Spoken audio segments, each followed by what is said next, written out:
Aujourd'hui, tes salariés ne sont pas motivés, c'est pas parce qu'elles n'ont pas envie, c'est parce que tout simplement, elles n'ont pas raison claire de s'impliquer. Et si toi, de ton côté, tu es fatigué, c'est parce que en fait, tu essayes de porter quelque chose, mais qui finalement ne t'appartient pas. Donc, la motivation d'une équipe, ça se repose pas sur l'énergie de la patronne, mais elle repose vraiment sur la structure du business. Comment tu as structuré ton business. Et dans cette vidéo, je vais vraiment t'expliquer pourquoi tes salariés, elles sont pas motivées, ce que tu fais sans t'en rendre compte et surtout comment tu vas pouvoir créer un cadre qui va donner envie à tes salariés de s'engager sans toi t'épuiser. Donc si tu ne me connais pas, moi c'est Sylvia Ferreira, je suis chef d'entreprise, mentor business et fondatrice de la marque Botena. J'ai recruté, j'ai managé, j'ai formé des équipes, j'ai connu les salariés ultra investis, mais j'ai aussi connu des salariés qui se désengagent très vite, qui arrivent en retard, qui font le strict minimum. Et pendant longtemps, j'ai cru que le problème venait de ces personnes-là. Et finalement, avec le recul, j'ai compris que dans 80% des cas, le problème ne vient pas forcément des salariés, mais du cadre managérial. Parfois, ça vient aussi des salariés, et là, c'est un autre problème, c'est un problème de recrutement. D'ailleurs, j'ai fait une vidéo sur ma chaîne YouTube que tu pourras aller voir. Aujourd'hui, j'accompagne donc les chefs d'instituts de beauté à structurer leur business, leur management, et surtout à créer un institut qui fonctionne vraiment sans dépendre d'elles. Le but, c'est que ton institut travaille pour toi et surtout pas l'inverse. Donc là, on va voir quels sont les plus gros mythes sur la motivation. Donc une bonne salariée est naturellement motivée. Non, clairement, on croit souvent que certaines personnes sont motivées par nature. Déjà, pas du tout, c'est complètement faux. On n'est pas motivé tout le temps, ça c'est pas humain non plus. Une salariée, en fait, c'est comme une plante. Donc désolée pour la métaphore, mais si elle ne pousse pas, tu vas pas crier sur la plante. Tu regardes la terre, tu regardes l'eau, tu regardes la lumière, tu regardes l'espace, tu regardes où elle est placée en fait la plante. La motivation en fait c'est une conséquence, c'est pas une qualité innée. Donc là ce que tu vas faire, tu vas changer la plante d'environnement et tu te rends compte que c'est l'environnement qui allait pas la plante en elle-même. Dans cette deuxième partie, on va voir ce qui démotive à fond, c'est donc le flou qui est permanent. Quand tout change, tout le temps, en fait, le cerveau, il va se mettre en mode survie. Si tu as des règles qui sont pas écrites, si tu as des attentes qui sont trop disproportionnelles, un cerveau en survie, il va pas s'impliquer. Donc, c'est important de éclaircir vraiment et d'avoir vraiment une vision claire. Donc l'absence de vision, ça c'est pareil. Imagine être sur un bateau, mais sans savoir exactement où il va. Pourquoi ramer plus si tu connais pas la destination ? Donc une salariée, c'est pareil, en fait, elle va pas s'investir dans un institut s'il n'y a pas de cap, s'il n'y a pas de destination, si elle sait pas où elle va. Elle aura aucun intérêt de se donner au max pour aller elle sait pas où, exactement. Le management affectif, c'est pareil, beaucoup de patronnes y confondent bienveillance et absence de cadre. Tu peux être très gentil, mais pourtant être cadré.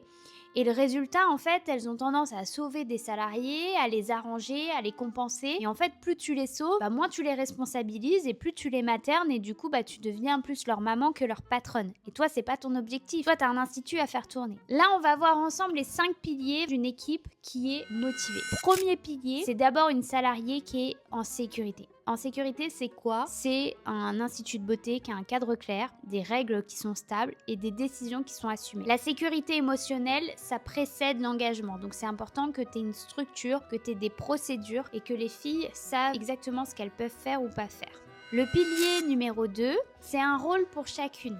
C'est comme un peu une pièce de théâtre. Si les rôles ne sont pas clairs, en fait, tout le monde va improviser. Tout le monde va jouer un rôle qui n'est pas le sien. Donc, c'est à toi de mettre en place des fiches de poste, des responsabilités écrites et surtout de mettre un périmètre défini pour que chacun sache exactement ce qu'il doit faire ou pas faire. Le pilier numéro 3, c'est des objectifs qui soient visibles et surtout atteignables. On ne motive pas avec des objectifs flous. Donc, il faut que tu aies des objectifs individuels par personne, des objectifs qui soient atteignables et des objectifs collectifs. Un objectif, il doit être visible vraiment comme un panneau sur la route. Ça doit être écrit quelque part en gros en rouge. Enfin, le pilier numéro 4, c'est vraiment la responsabilisation plutôt que la pression. Déjà, la pression, ça crée de la résistance. Les gens n'aiment pas la pression. Alors que la responsabilité, ça crée vraiment de l'engagement. Avoir un suivi mensuel. Pense à avoir des questions toujours ouvertes, avoir des décisions partagées et prends toujours des avis de tes salariés. C'est hyper important. Le pilier numéro 5, c'est vraiment une reconnaissance sincère. La reconnaissance, c'est dire à quelqu'un, je te vois.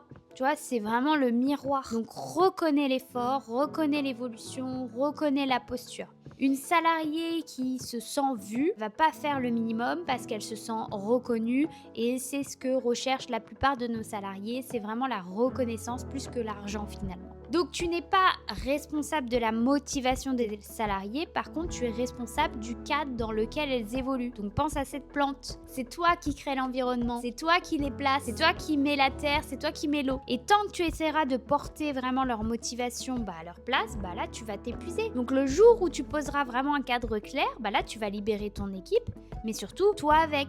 Donc ce qui est important, c'est toi vraiment de cadrer un maximum, d'avoir des règles, d'avoir une vision claire et que tout le monde sache exactement où aller. Si tu veux faire trop la gentille et à toujours dire à tes salariés « Non mais surtout tu m'appelles quand t'as besoin ». Mais non, jamais tu dis ça, ça c'est le mot qu'il faut absolument pas dire. Non, tu m'appelles pas quand t'as besoin, tu m'appelles parce que je suis la dernière de ta liste et que t'as appelé et que t'as fait tout ce qu'il fallait avant et que t'as vraiment plus aucune solution et là tu m'appelles. Mais avant ça, non, tu ne m'appelles pas. La seule fois où tu m'appelles, c'est parce que l'institut il brûle, mais j'espère que tu auras appelé les pompiers avant.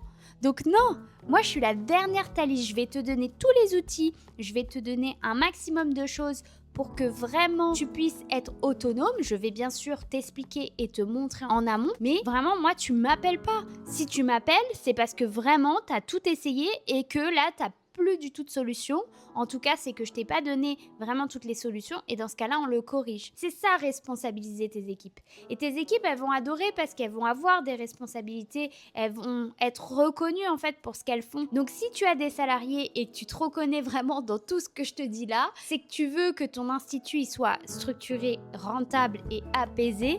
Sache que je propose des audits et des accompagnements vraiment personnalisés pour vraiment t'aider à poser un cadre clair, reprendre ta place de chef et surtout arrêter de tout porter seul. Je le vois trop dans les personnes que j'accompagne. Tu as le lien pour réserver ton appel, il est directement dans la description. On fait le point sur ta situation actuelle et on construit ensemble quelque chose de solide. Donc dis-moi en commentaire quelle est aujourd'hui ta plus grosse difficulté avec ton équipe et on peut le travailler ensemble. La problématique que je vois dans beaucoup des esthéticiennes et des gérantes d'instituts que j'accompagne, c'est qu'elles sont trop gentilles, elles sont trop sympas, elles ont l'habitude de tout contrôler, de tout faire, elles ont du mal à faire confiance et surtout c'est que elles les maternent. Vous maternez vos salariés, arrêtez de les materner. Non, l'objectif c'est de déléguer de façon à ce qu'elles ne t'appellent plus et que tu sois tranquille, que tu puisses partir en vacances et que ta salariée elle gère. Mais en même temps tu vas motiver tes salariés parce que tu les responsabilises. Les salariés aujourd'hui ce qu'elles attendent c'est de la reconnaissance, c'est de la formation, elles ont besoin d'apprendre parce qu'on est dans un monde où en fait ça va très vite, où l'information est très facile. Aujourd'hui les filles elles ont besoin de connaissances, elles ont besoin d'apprendre des nouvelles choses, donc de les responsabiliser déjà tu vas leur apprendre plein de choses. Les motiver c'est aussi les reconnaître, faire des entretiens individuels pour justement savoir quelles sont leurs attentes, quelles sont leurs visions, est-ce qu'elles se sentent bien ici, est-ce qu'il y a des choses à changer. Ça déjà tu vas motiver aussi tes salariés. Qu'après il y a les récompenses bien sûr sous forme de primes, tu peux faire des team building tout au long de l'année, ça c'est des choses que tu peux mettre en place qui vont motiver tes salariés, qui vont faire qu'ils vont avoir envie de rester dans ton institut de beauté. Donc le but c'est de les fidéliser, le but étant vraiment de savoir ce qui les motive aussi. Il faut leur poser la question, on a tendance à supposer des choses alors qu'on leur a pas demandé, mais savoir réellement qu'est-ce qui les motive. Et c'est pareil pour la génération Z où on se dit mince on a du mal à les motiver. Donc oui, c'est pas du tout les mêmes générations que nous à l'époque et que de ceux de nos parents encore moins. Est-ce qu'elles ont raison ou est-ce qu'elles ont tort? Peu importe, on s'en fiche. Le tout c'est de s'adapter, c'est comme ça et de voir justement qu'est-ce qui les motive. Et le but c'est pas d'être contre elles, c'est d'être avec elles parce que l'objectif c'est de faire monter ton institut de beauté. Donc ton objectif c'est quand même de les avoir avec toi. Qu'est-ce qui les motive? Qu'est-ce qui ferait qu'elles feraient un travail exceptionnel? Ça serait tout simplement déjà de leur demander qu'elles apprennent à se connaître et ensuite de travailler ensemble en collaboration. L'esprit collectif fait que c'est comme ça que tu arrives à faire glow up ton institut et à le faire monter en compétences, en performance. J'espère que cette vidéo t'a plu. N'hésite pas à t'abonner à la chaîne. Je mets pas mal de vidéos justement un peu sur toutes les problématiques que tu peux rencontrer en tant que gérante d'institut de beauté, notamment sur les salariés, mais aussi sur la rentabilité, sur le planning, sur la délégation, sur l'organisation. Enfin vraiment voilà, plein de choses. Donc n'hésite pas à t'abonner aussi à ma page Instagram, Sylvia Botena, où je mets aussi pas mal d'astuces pour vraiment t'aider à développer ton chiffre d'affaires. À très vite.